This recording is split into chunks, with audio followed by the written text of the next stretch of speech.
यहाँ पर हमें ए वेक्टर गिवन है और बी वेक्टर गिवन है। हमें निकालनी है vector form of component of A along B. तो होता है vector component of A along B होता है projection into unit vector of B. तो हम पहले प्रोजेक्शन निकालते हैं।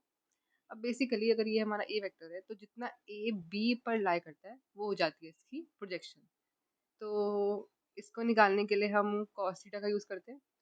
तो ये है बेस जो है हमारा प्रोजेक्शन, और ये ए है तो ये पूरा हो जाएगा मैग्नीट्यूड ऑफ ए। तो cos थीटा आ जाएगा projection upon magnitude of A. अब हमें पता है ए डॉट बी होता है magnitude of A into magnitude of B into cos theta. तो यहाँ से हमारे पास cos थीटा की वैल्यू आ जाएगी A dot B upon magnitude of A into magnitude of B. तो इसको यहाँ पुट करते हैं तो ये हो जाएगा A dot B upon magnitude of A into magnitude of B.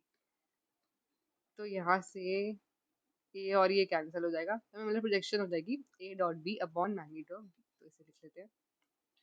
तो ये है प्रोजेक्शन का फॉर्मूला, और यूनिट वेक्टर ऑफ बी हो जाएगा B upon magnitude of B. तो इसको कंबाइन करके लिखेंगे तो आ जाएगा कुछ ऐसा। तो अब हमें इनकी वैल्यूज चाहिए ए डॉट बी की और मैग्नीट्यूड ऑफ बी की, और बी वेक्टर तो हमें गिवन ही है, तो ए डॉट बी निकालते हैं।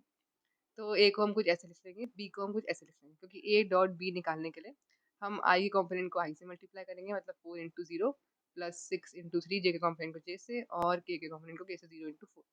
तो ये आ रहा है 18। मैग्नीट्यूड ऑफ बी हो जाएगा 0² प्लस 3 का स्क्वायर 9 प्लस होगा स्क्वायर 16। तो ये है √25 जो है 5। तो अब इन वैल्यूज को पुट करते हैं अपने फॉर्मूला में। तो ये आ जाएगा कुछ ऐसे, तो इसको सिंप्लीफाई करेंगे तो आ जाएगा 25।